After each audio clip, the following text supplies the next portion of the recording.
Hola, ¿qué tal? ¿Cómo estás? Nuevamente bienvenido a una más de nuestras cápsulas. En esta cápsula en particular estaremos abordando de los temas más importantes y relevantes. Si tú, contador, logras hacer entender de manera clara, precisa, estos dos temas a tus clientes, créeme que en primer lugar te lo van a agradecer. En segundo lugar, tú te vas a evitar problemas. En tercer lugar, la autoridad no te va a requerir, que obviamente pudiera resultar una de las cuestiones más importantes para ti. Pero también igual, yo de manera particular quisiera que este tema, para sobre todo los no contadores, pudiera ser lo más clara y precisa. Desafortunadamente es un tema que su rigor técnico me lleva a tener que utilizar ciertos términos un tanto más complejos. Sin embargo, créeme que trataré de hacer el máximo esfuerzo para que de una manera u otra tú, sobre todo, futuro empresario, emprendedor, actual dueño de empresas, de una otra forma también profesionista, doctor, médico veterinario, tú que tienes tu miscelánea, tú que tienes tu tiendita, puedas comprender la relevancia de estos dos conceptos, pero sobre todo las consecuencias de la incorrección que puedes llegar a tener al momento de fallar en el registro de estos. Pues sin más, igual, empezamos nuestra cápsula. Hashtag Yo Aprendo Contabilidad. Ya en la cápsula anterior estuvimos viendo acerca de los diferentes postulados básicos. Específicamente abordamos entidad económica, negocio en marcha, devengación contable, asociación de costos gasto-ingreso, dualidad económica y consistencia. Bueno, todos estos postulados no confrontan ninguna de las disposiciones fiscales. No obstante, vamos a tener dos postulados que sí confrontan las disposiciones fiscales. Básicamente me voy a estar refiriendo al postulado de sustancia económica y al postulado de valuación. Respecto al postulado de sustancia económica, lo primero que tengo que señalarte es que el objetivo principal de este es captar la esencia económica. Me voy a permitir en este caso sí dar una lectura de lo que señala la NIF A2. Dice, el reflejo de la sustancia económica debe prevalecer en el reconocimiento contable, con el objetivo de incorporar los efectos derivados de las transacciones, transformaciones internas y otros eventos que afectan económicamente a una entidad, de acuerdo con su realidad económica y no solo en atención a su forma jurídica cuando una y otra no coincidan. Debe otorgarse en consecuencia prioridad al fondo o sustancia económica sobre la forma legal. Pues bien, vamos a proceder a la explicación de este postulado. Prácticamente tenemos que hacer como en alguna ocasión tuvimos algún presidente que el de gobernación tenía que decir y lo que quiso decir fue, pues prácticamente es lo que vamos a tener que hacer en este caso. Hacer una interpretación de lo que señalan las normas de información financiera respecto a esta definición de sustancia económica. En primer lugar, lo que me está diciendo, debe de prevalecer el reconocimiento contable sobre la situación jurídica. Creo que cuando se dan ejemplos es más clara la comprensión de esto. ¿Cuántas de las ocasiones, varios de los que ahorita me están escuchando, en diversas ocasiones tomaron la decisión prácticamente en lugar de dar tarjetas de presentación, regalar RFCs? Y le decías a tu tío, a tu prima, a quien fuera, oye, pues tú no ocupas lo de la gasolina, ¿verdad? Pues ¿por qué no me sacas una factura? O por ejemplo, tú no necesitas, o para ti no es deducible la parte de la papelería, ¿por qué no la sacas a mi nombre? En ese instante yo pues tenía el CFDI con todos los requisitos de 29 y 29A del Código Fiscal de la Federación y bueno, con toda la locura que se viene ahora del CFDI versión 3.3, pero regresémonos no a ese tema sino al tema primordial que es sustancia económica. Y yo contaba básicamente con todos los requisitos, de acuerdo a la ley del impuesto sobre la renta, era un gasto menor a 2,000 pesos, por lo tanto si lo pagaba en efectivo no tenía problema alguno, excepto obviamente con gasolina. Sin embargo, de esta manera yo lo que estaba haciendo era cumplir con todo el requisito jurídico de tener el comprobante, sin embargo no correspondía a mi sustancia económica, es decir, a mi operación de mi empresa. Y entonces ahí empezamos con distorsiones. Ahí cuando tenemos la obligación, el deber ser de decirle a nuestro cliente, es que esto no corresponde a la entidad económica. Lo vimos en el postulado. Me dice, no confundas lo que le corresponde a los recursos económicos, técnicos y humanos de la entidad con lo que es la chequera del empresario, de la persona física, del médico, del abogado, del que está por arrendamiento. O sea, no lo confundas. Separa claramente. Otro ejemplo. Normalmente, ¿qué sucede? Decimos, ¿por qué no? Soy el dueño, puedo darme unas vacaciones, y llamas a tu asistente y le dices, de favor, quiero un viaje a Las Vegas, vamos igual, por favor, págalo con la tarjeta corporativa, pide el comprobante de todo lo que se señala por viáticos, es decir, que en este caso haya boleto, hospedaje, alimentos, y por ahí anótame algún cursillo que digan que se está impartiendo en Las Vegas para que yo justifique mi asistencia a Las Vegas.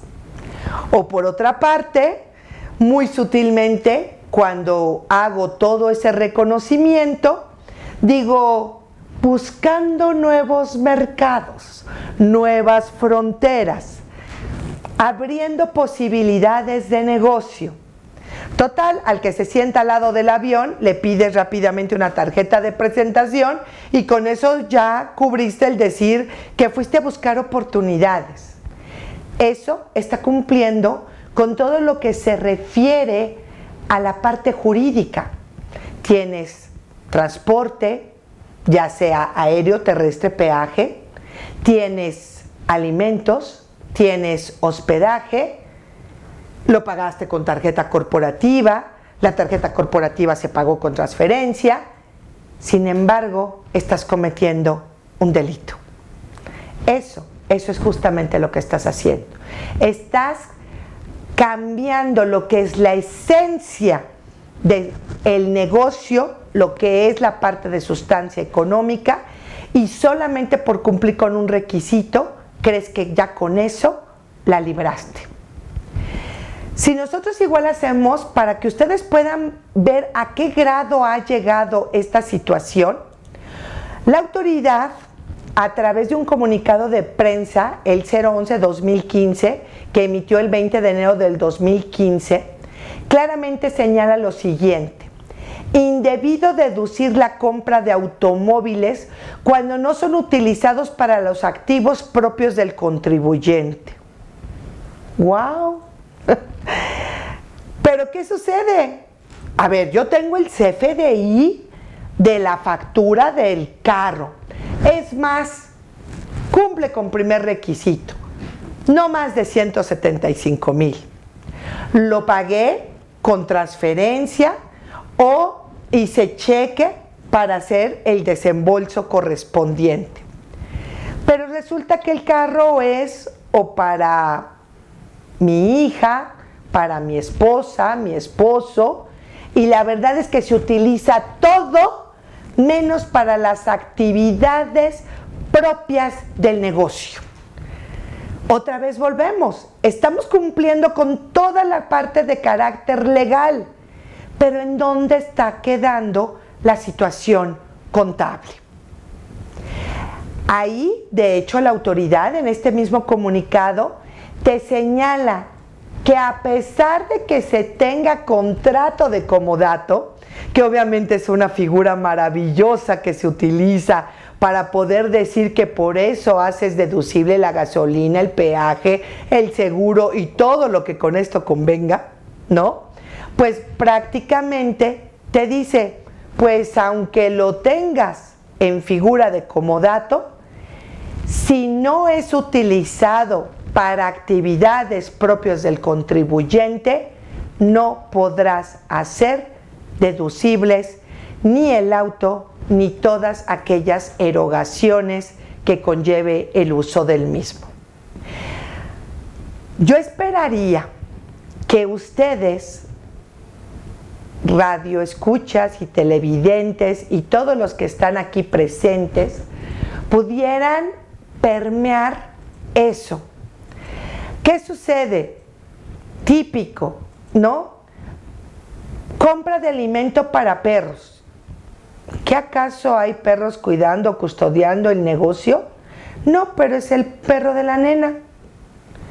Entonces, el deber ser nos lleva a que en sustancia económica nosotros tenemos que registrar lo que verdaderamente le compete a la entidad económica.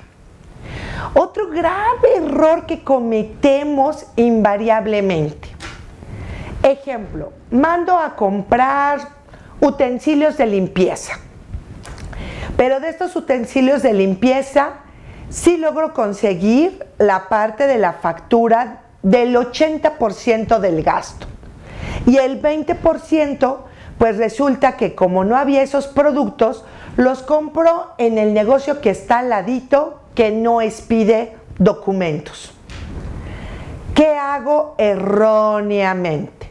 Digo, cargo a gastos concepto limpieza el 80%.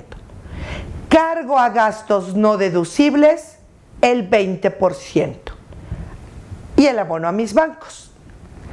¿Qué sucede en ese instante? Estoy distorsionando mi información financiera, porque la realidad es que gasté el 100% en productos de limpieza.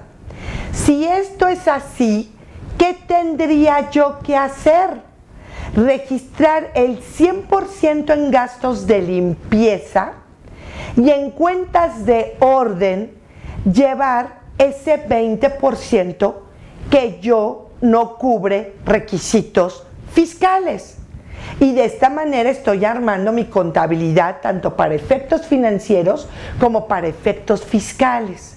Pero no hago una mezcla que lo único que hace es confundir. Imagínate que tienes que tomar una decisión sobre qué costos debes de abatir. Y de repente ves, limpieza. No, pues limpieza no está tan caro. Lo que pasa es que no te fijaste que hay un concepto que no está identificado en la cuenta que le corresponde, lo que te conlleva, lamentablemente, a un error en la toma de decisiones. Es por ello que es tan importante que hagamos entender y comprender a todos nuestros clientes la relevancia. No es que yo, contador, sea como siempre nos dicen, bien cuadrados. No, lo que pasa es que soy totalmente normativo. Si soy normativo, debo apegarme a las disposiciones, porque de no apegarme a las disposiciones, ¿quién crees que va a pagar las consecuencias? Tú, contribuyente. Tú, médico, veterinario, doctor, abogado, empresario, comerciante, justamente tú eres el que vas a pagar las consecuencias si bajo este concepto no te queda claro cómo es que debemos hacer los registros en tu contabilidad. Pasando al otro postulado que violenta todo lo que se refiere a las disposiciones fiscales, pues nos estamos refiriendo básicamente al postulado de valuación. ¿Por qué el postulado de evaluación? Como lo comentaba en la cápsula anterior, básicamente nosotros tenemos que hacer registros iniciales y registros posteriores. Voy a ponerlo rápidamente con un ejemplo. ¿Qué sucede? Yo estoy adquiriendo hoy materia prima de un proveedor del extranjero. El tipo de cambio hoy básicamente, vamos a suponer que no sé, es 28 de octubre. Hoy 28 de octubre estoy registrando la compra de esos $100 a un tipo de cambio de 17.80. ¿Qué sucede? Al cierre del mes, 31 de octubre, yo tengo la obligación por este postulado de revaluar esa operación que aún no he pagado. Resulta que para ese día, 31 de octubre, está en 18 o al revés, en 17. En ambos casos debo determinar si se generó una pérdida o utilidad en esta nueva evaluación. Pero ¿qué sucede? El tipo de cambio para efectos de las autoridades solamente reconoce el que se publica en el Diario Oficial de la Federación. Pero ¿qué pasa yo en mi contabilidad?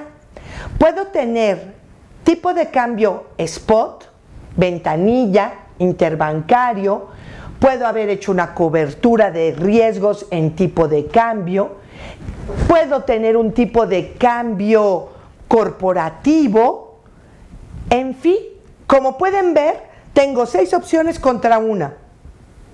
Y por ende, la autoridad me dice, para mí la única real o con la que te voy a aceptar la operación es con la que se publica en el Diario Oficial de la Federación. ¿Eso qué pasa? ¿Me tiene que obligar a mi empresario, a mi contador, llevarlo forzosamente bajo ese concepto? No. Que por comodidad lo hagamos es diferente. Que no queramos tener un papel de trabajo es diferente. Pero yo tengo que pensar, como se los dijimos desde la primera cápsula, yo tengo que pensar financieramente qué es lo que le conviene a la empresa, qué es lo más rentable, qué son sus políticas contables y con base en ello realizar el registro. Para poder todavía complicar un poquito más el tema de evaluación, pues resulta que dependiendo de lo que se establece en la NIF A6, la evaluación, dependiendo del bien, servicio o activo, pasivo o capital al que me esté refiriendo, voy a tener diferentes métodos de evaluación. Ejemplo, el efectivo y equivalentes se deben evaluar a lo que consideramos su valor razonable, que termina siendo su valor nominal. Es decir, si yo en este momento saco un billete de 100 pesos, uno de 20 pesos, no, la diferencia está en el color, tamaño y personaje que aparece. La diferencia está en el valor nominal que representa. Por eso uno tiene valor de 20 y el otro de 100. ¿Qué pasa? Ejemplo, lo que son las cuentas por cobrar. Las cuentas por cobrar, resulta que hoy tenemos algo importantísimo que se llama la evaluación a valor presente. Explicándolo de manera simple y sencilla, ¿qué significa? ¿Cuánto esa cuenta que voy a cobrar en 90 días vale hoy? Y entonces tengo que hacer ese cálculo para determinarlo y con base en ello registrarlo. Y mucha gente dirá, pero bueno, para efectos de la autoridad, el valor de la cuenta por cobrar es el valor pactado en el CFDI. Pero ¿qué sucede? Yo no lo estoy cobrando ahorita, lo voy a cobrar en 6 meses, 9 meses, 2 años, y entonces debo de tener un reconocimiento porque lo fundamental es tomar decisiones. Si yo tengo que tomar decisiones, tengo que tomarlas con valores presentes. Lo voy a poner rápidamente con un ejemplo. Cualquiera de los de aquí presentes, si en mi caso, para 1972 me daban de domingo $1. Hoy en día, si yo quisiera darle $1 de domingo a mi hijo, pues mejor me lo deja ahí, en la mesa, porque no le va a servir absolutamente para nada. Pero en 1972, $1 me servía para unas papas, unas galletas y un refresco, o comprar casi una bolsa de dulces. Hoy, pues simplemente el valor adquisitivo de ese peso está totalmente perdido. Por eso, si yo soy empresario y debo tomar decisiones, tengo que hacerlas con valores presentes. Y así tenemos valor neto de realización, valor de recuperación, valores razonables. Se generó toda la B17 que me habla acerca de los valores razonables. Entonces, ¿qué va a pasar? Tengo la obligación de cumplir con lo que establecen las normas de información financiera y específicamente con los postulados. Si yo acato eso, entonces voy a tener diferencias con lo que señala la autoridad. Sin embargo, si me voy al artículo 28 del Código Fiscal de la Federación, claramente me señala qué se entiende por contabilidad. Y en contabilidad te dice que los papeles de trabajo forman parte de la misma. Así que, amigos contadores, hagamos lo correcto. Por favor, empresarios, futuros emprendedores, infórmense, sepan lo que tiene que hacer su contador. Lo va a hacer él lo va a registrar, para eso estamos preparados y capacitados. Pero también sepan las responsabilidades que esto conlleva. Básicamente, si nosotros, independientemente de la profesión o lo que tú decidas en creencias religiosas tener, podemos decir que tenemos a nuestra gran bestia dentro de las normas de información financiera. NIF A6, párrafo 6, 6 incisos, 666. ¿Esto qué me dice?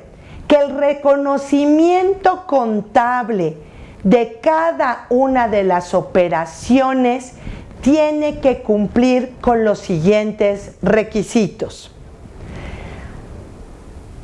Les invito a que hagan la lectura detallada específicamente de este párrafo, pero en particular hacer énfasis en lo que es el inciso C y el inciso D.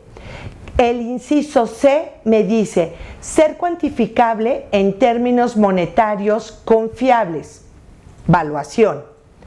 Inciso D, estar acorde a la sustancia económica.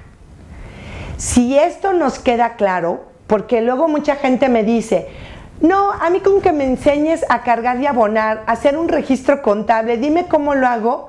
Yo lo primero que les contesto, si no sabes postulados, no vas a poder hacer un registro contable correcto, porque si no cumples con todas estas disposiciones, entonces estás haciendo un registro contable incorrecto. Y pues para hacerles la noche, voy a cerrar con el siguiente comentario. Hemos pensado hasta el día de hoy que estamos muy separados las normas de información financiera con lo que se refiere a la parte de las disposiciones de la autoridad. Pues déjenme decirles que no.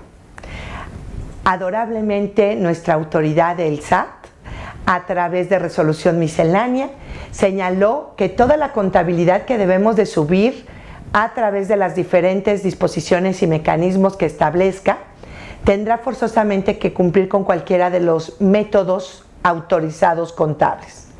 Normas de información financiera, normas internacionales de información financiera, IFRS, o las US GAAP. Es decir, de todas maneras, tenemos que empezar a retomar y a aprender que si yo no quiero tener problemas, debo de registrar conforme a estas normas. Y tal vez te quite el sueño, tal vez te lleve un poquito a meditación, pero hoy cuando hablo de sustancia económica es casi el equivalente de lo que señala la autoridad en el artículo 69b del Código Fiscal de la Federación denominado simulación de actos. Pero ¿sabes qué es lo más triste y lo más grave? Es que la simulación de actos está tipificada como un delito. Espero que tú, contador, tengas la responsabilidad de registrar conforme a las normas para evitar que tu cliente tenga que sufrir la pena máxima, que es la pena corporal.